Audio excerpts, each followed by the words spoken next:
Hey everybody, it's Jen from JenPlans, and today I'm going to be talking about sinking funds when it comes to your budget. This is an area that I think can confuse a lot of people who aren't familiar with this concept or budgeting in general, but in my opinion, it's a game changer if you're creating and trying to implement a budget to get a hold of your finances. This is something that we got wrong for a really long time because we just didn't know. And once we kind of figured it out, this was the thing that made the biggest difference in our budgeting. So I talk about it all the time because I'm really excited about it and I think it makes a big difference. And so because it can feel complicated for people, I wanted to make a video and kind of break it down so that hopefully by the end, I'm going to talk a little bit about sinking funds in general, and then I'm going to walk you through an example month so that you can see kind of how it plays out with some numbers. So the first thing is, what is a sinking fund? A sinking fund really simply is just a savings category. It's just a category of something that you're saving for. You sink money into it every month, something you're going to pay for later. So breaking up savings into a little bit at a time so that you can pay for something in the future.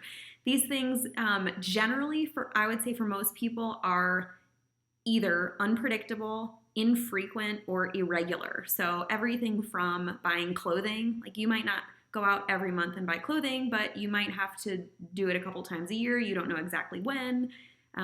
So you could have a clothing sinking fund. You put a little bit of money every month into a sinking fund for clothing. And then when the time comes and you need to buy a new jacket or a new pair of rain boots or shoes for all of your kids for the beginning of the school year, you have money saved already, so that these expenses don't creep up on you. Another great example is a Homeowner Association fee. If you pay into an HOA and that's due annually, you don't want to have to scramble to come up with that money when it's due. You can save, you take that number, you divide it by 12, and you save a little bit every month until it's due. It makes it more manageable, and you can plan on it in your budget. So that's another example. Another one might be car maintenance and tire repairs. And the example, I'm going to talk a little bit about tire replacement. If you drive a car, at some point you have to replace your tires. You might not know exactly how much it's going to be. You might not know exactly when you have to do it, but because you own a car, you know that at some point you'll have to. So instead of having to cough up the money at some point when you end up needing those new tires, you save a little bit of money every month for those things. So that's what a sinking fund is. It's just saving a little bit every month for an expense that you have coming up later. So the second question I get is how to determine what you need. Which categories do I need? How much should I put in them?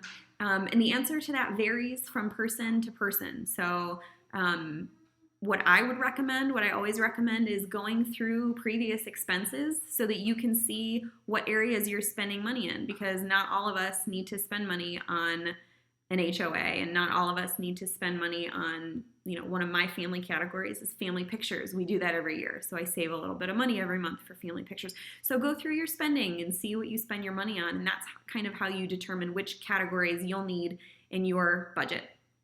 And then how to determine amounts. It really depends on the category.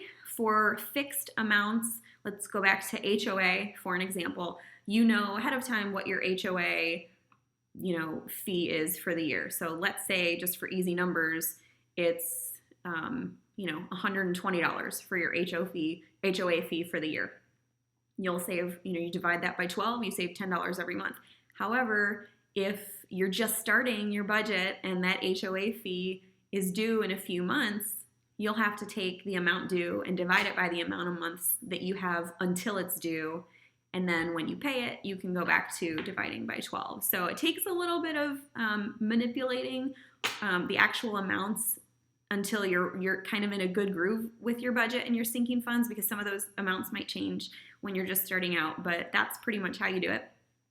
And then other categories like home maintenance and car maintenance, you just look for expert recommended savings amounts. I think most mechanics would recommend, putting aside anywhere from $75 a month to $150 a month, depending on the kind of car you have, because when you need a new alternator or catalytic converter like I did this past year, you don't want to have a surprise of a large expense. Those things can be big. creeping up on you. It feels great to know that you have that money saved a little bit, that you've been setting it aside. So that's one example.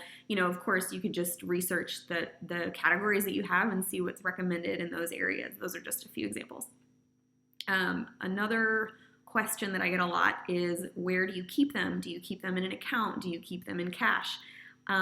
Personally, I like having them in an account. I don't recommend a savings account, especially if you do online banking a lot, because you are only allowed 6, I think, electronic transfers out of a savings account per month before you have to pay a federal fine. So I recommend at least one secondary checking account. So all of our money gets deposited into a primary checking account. I take our sinking funds amount every month, which I'll go through in the example and show you kind of how we do it. And then you sweep that into either multiple accounts, one for each category, which you can do. I know a lot of people that do that. Our family, we just sweep it into one secondary checking account, and then we transfer money back into the primary checking account as we need to spend it. I don't like having it mixed in with my regular monthly money that we pay bills with. I like having it separate, and I keep track on paper, which I'll get to in a second, how to keep track of it. You can also keep them in cash. I don't feel the need to keep my car repair sinking fund in cash, but I know plenty of people who keep, their clothing sinking fund in a cash envelope. They just take out the money every month and put it in an envelope, and so when they go shopping, they know exactly how much money they have to spend, and it's right there, and they can spend it without worrying about swiping a card. So it's really up to you. You can use a secondary checking account. You don't even have to do that. You can use your primary checking account. I don't recommend a savings account. You can do multiple checking accounts, or you can do cash. It's really up to you. And then the last question before we jump into the examples, how to track it. There are so many options. I track mine on paper. I have, if you want to see my budget setup, I've linked the video of my 2018 budget planner setup in the description of this video. If you want to check out the actual categories that my family uses, I'll use an example with some like made up categories for just an example problem that I did. A lot of people use an app. I personally prefer paper. You can use Excel. You can use the really kind of the big electronic ways out there in terms of apps. Mint is one of them. I think that one's free. You Need a Budget is another one. I think you have to pay for that one. And Every Dollar is Dave Ramsey's. I think they offer a free version and a paid version depending on if you want to link your actual accounts, because some of them let you link your accounts, which is really cool. If you're an electronic person, or if you're sharing with a partner or a spouse, I know a lot of people who use the apps that really love it for that purpose. But you can really do it any way you want. I'm not going to say there's a best way, because I've done all of them, and I just found that it came down to personal preference and what I would feel most inclined to sit down and do every day. And for me, it's paper. For a bunch of friends, it's totally the app. They don't want to mess with paper. They want to do it on the app. And then for other people, they just like keeping it in an Excel file. So there's really no wrong way to do it, as long as you're tracking it somewhere and it's consistent. So those are kind of the bones of sinking funds. I hope that little explanation helps a little bit. And then I created kind of a just pretend budget. I used the Dave Ramsey budgeting forms. I linked those in the description of the video as well. So if you want to make your own budget, if you're trying to figure out where to start, I highly recommend the Dave Ramsey budgeting forms just as a template for a place to start. You could probably Google and find, budgeting templates just about anywhere on the internet, but I recommend sitting down and starting that way.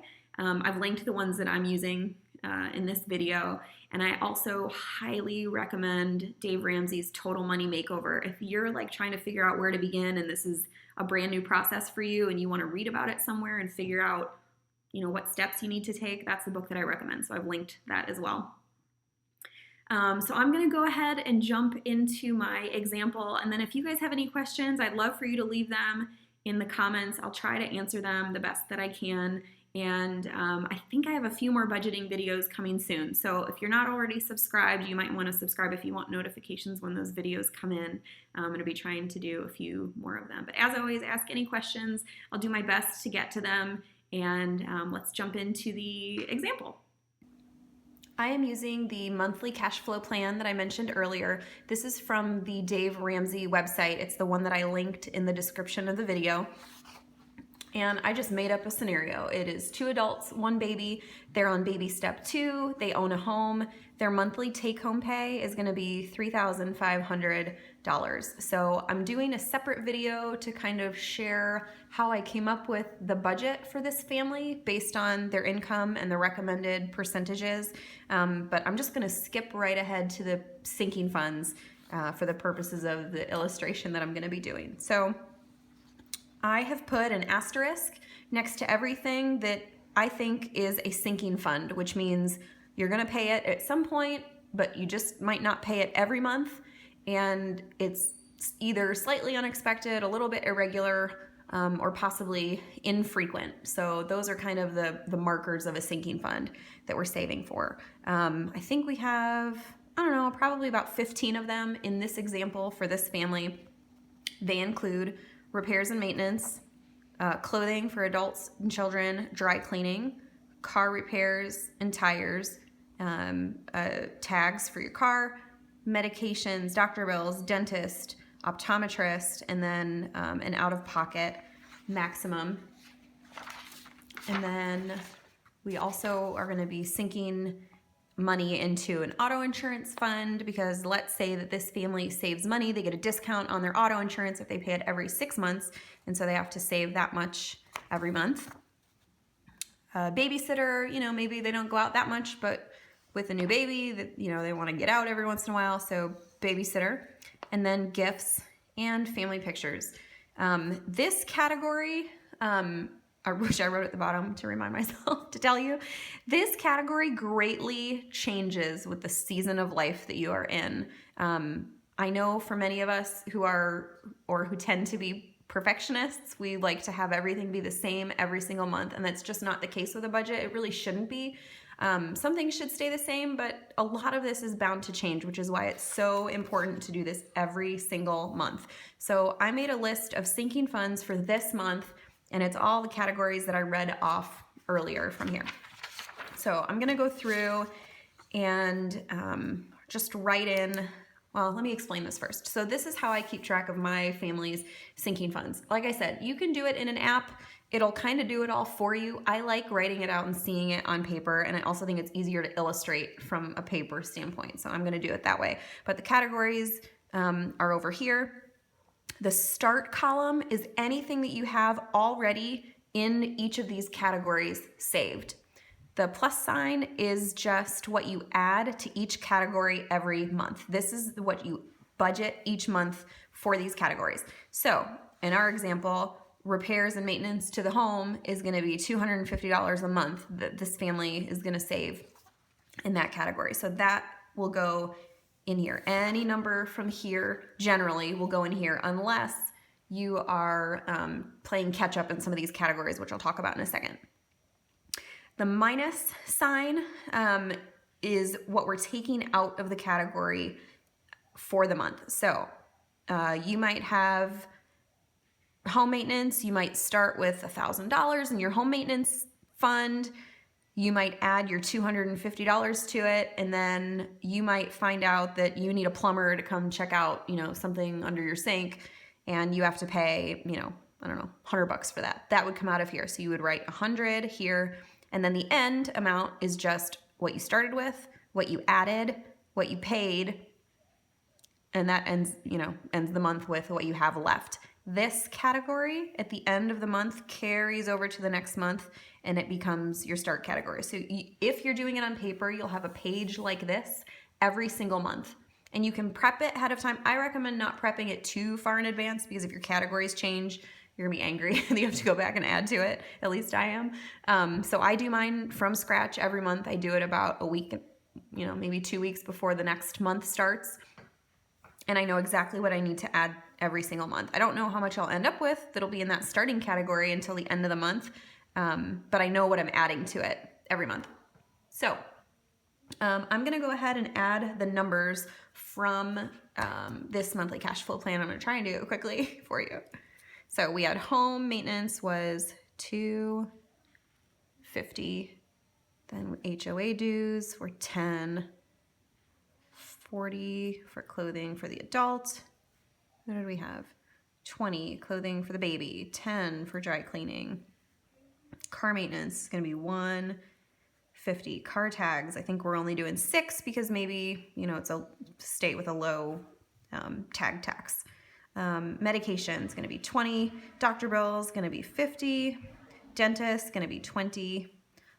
Eyes 20. Out-of-pocket max, maybe you have a $1,500 out-of-pocket max for your family, so that's going to break down to about $125 a month. Now, if you are like my family and you had an emergency on Easter morning, I don't know, hypothetically speaking, where your son hypothetically fell off the bed and sliced his chin open, you might have a case where you had to pay a $500 fee in the emergency room. I'm just saying that could possibly happen to you. And so it's just nice to know that you're chucking a little bit of money in that category every month so that if unfortunately something does happen, you're prepared for that. Auto insurance is going to be $120. Babysitter, we're looking at $20 for the month. Gifts, what did we say? $75 for the month total. And this is going to cover birthdays, weddings, holidays.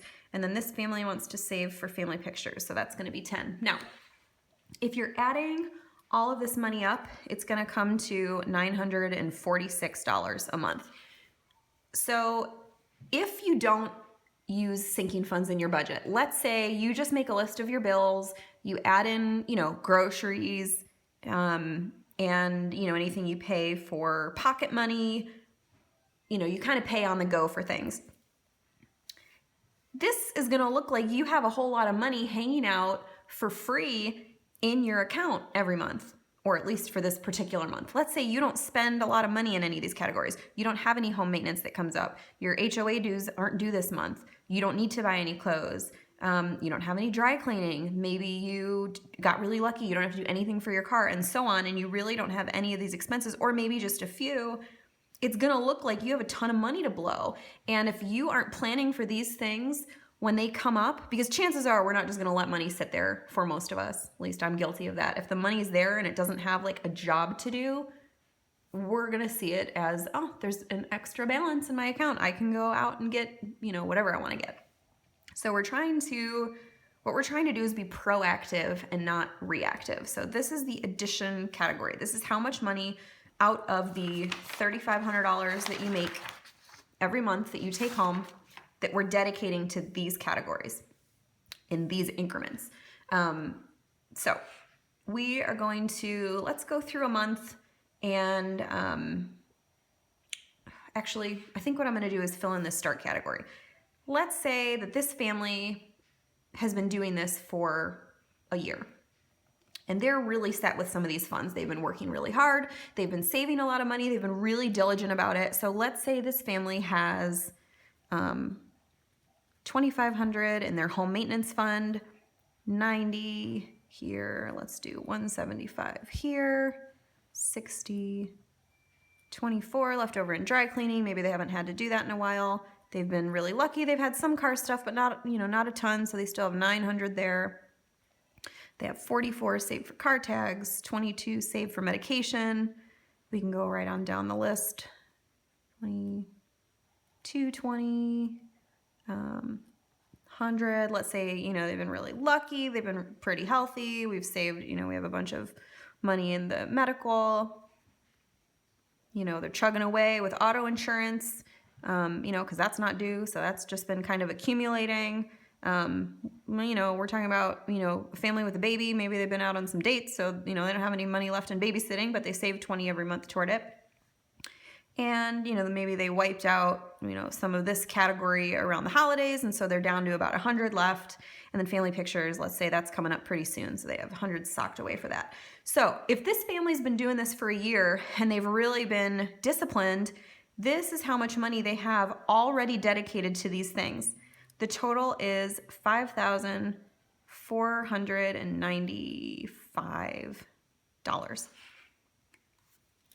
Now, think about your own family situation.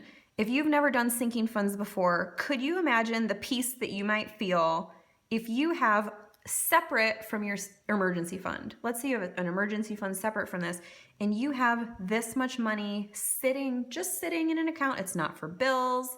It's not for, well, some of it might be for some of these bills, but it's not money that you need to dip into to pay your main living expenses every single month. This is money dedicated to all these things. So let's say we're going to go through a typical month. Let's say, you're still lucky with your house and you have, 0 home maintenance expenses. HOA dues, that's not due for a while, so you don't spend it there. You just add that 10 and it sits there. Let's say we're going to spend $40 on, a new coat. Clothing for the baby. Everybody knows when you have a new baby, everybody gives you a bunch of clothes. You don't have to usually buy a lot of clothes for a baby. Dry cleaning. I don't know. Let's say you have to do a little bit of that. You need new tires. So in this example, we're going to say that you get a quote for new tires. It's going to be $300. Now, if you had never been doing sinking funds, most families, at least most families that I know who do not budget, would get a $300 tire bill, and they would probably panic a little bit. They might try to rearrange some money to make it work. Maybe they're lucky and they can swing it and cash flow it for the month, or they're going to swipe a credit card and go into debt over something that, for every car owner comes up, but they just didn't plan on. So they're going to do it that way because they don't have money set aside for it. In our example, we have $900 in the sinking fund, and we put $150 into it every month. So instead of having nothing and having to come up with that $300, you're going to have, $1,050 to spend in this category. You're only going to need to dip in $300. And so you're still going to have money left over at the end. In fact, you're still going to have $750. So next month, if your, whatever catalytic converter blows, you can replace it in cash. This is the power of sinking funds, because if you are planning on all these things and you're diligent over a period of time, things that would throw most people aren't going to throw you. Car tags, let's say, I want to go back to this for a minute, because let's say you're just starting. Let's say this is your first month and you don't have anything saved here. I'm going to cover this up with a ruler. Let's say you have nothing saved yet. And you're doing your budget and you're super excited. And let's say you put your first $150 into your car maintenance or repair sinking fund, and the same thing happens. You have to pay $300 for tires. What do you do? It's a great question. I would recommend, so you already have $150. So $150 of it is covered. In this example, you need to come up with $150 to get there. What I would do personally and what I would recommend is I would go through the rest of my budget and I would say, okay, where can I find $150 that comes from a want category? Maybe we're not going to dine out for the month. That's going to take $50 away. And is that going to stink? Sure. But would you rather just cover the cost and then not have any debt from that experience? That's what I would prefer. So $50 comes out of your dining out. And let's say we take a little bit of pocket money. Maybe you've already spent a little bit. So let's say you each spent half of it. There's only 40 left. So now you're up to 90. Then you can go here and say, okay, you know what? We really don't need the babysitter this month. We're not going to be dining out anyway. We're just going to eat at home. So we'll take that 20. I don't really like to pull from categories, but I don't mind if it's from a want. I wouldn't pull from my home maintenance category to pay for that, because that's kind of robbing Peter to pay Paul. But if you can pull from an area that is kind of, way on the want list, which I would consider, leisure babysitting, if you're just going out for a date night. Some people are like, no, that's a need. I totally get it. No judging. But if you can swing that, you take that from there, and then you only have to come up with, let's say, $40. Now you have, we have 110 that you came up with, plus the 150 here. So now you only have $40 to come up with. I would probably sell some stuff around that. Maybe your baby grew out of some baby stuff, and this is, you're a one baby family, and so you can sell something for $40 and make up the difference. If you can't, or if you don't want to, or if you just don't have anything to sell, or you need to come up with the money faster than it would take to sell something, That's what an emergency fund is for. So you would dip in, cover the rest of it with the emergency fund, and then the next month you would just try and replenish that emergency fund, whatever you took out, as quickly as possible before you went back to debt payoff. So this is how a sinking fund works. Likewise, let's say, you're starting your HOA. I think we talked about this a little bit before, but in this scenario, this family's been saving, and so you only need to put aside $10 a month. Let's say in this example, it's $120 and it's due in March. Right now it's January. So this family would have 2 more months to save up. But if you're just starting and you haven't saved anything, this number can't be 10. It has to be what's due divided by the amount of months you have to pay it. So in this situation, it wouldn't be 10 a month. It would be, 120 divided by 3, it would be 40. So you'd have to save 40 a month. So you would kind of have to fudge your numbers a little bit to make that number work. And then after March, you'd go back to the 10. Does that make sense? So these numbers change every month. Don't get married to these numbers. It's okay if they change. Let go of the perfectionism. It cannot exist with budgeting. It just can't, because it'll just make you frustrated. Not that I've been there. Actually, I've totally been there. If you struggle with perfectionism, this is going to be a hard thing to break, but you have to, because this is just such a fluid process. It just changes every month. So we're going to go on down the list, and then we'll wrap up. I mean, we're pretty close to being done. So let's say 0 there. We're going to do, we had to pay 20. Oh, someone got sick. We had to pay a few co-pays. Let's say you and baby had to go to the doctor. Dental, we got really lucky, didn't have anything there. Nothing for vision, but maybe you're saving up to replace your contacts.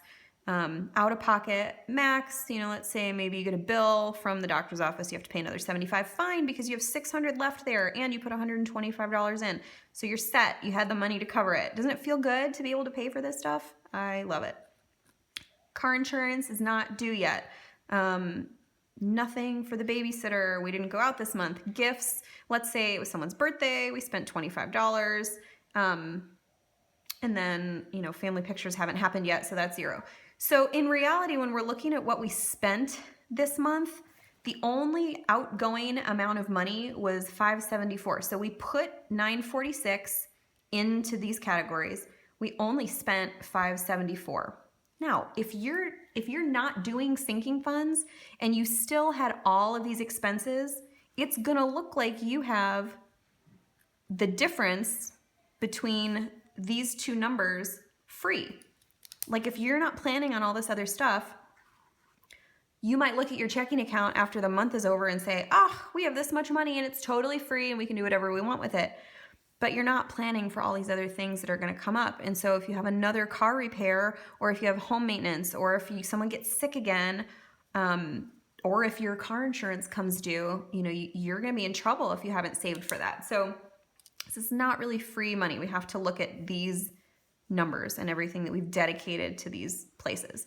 And then at the end of the month, let's just go through, and this will be $27.50.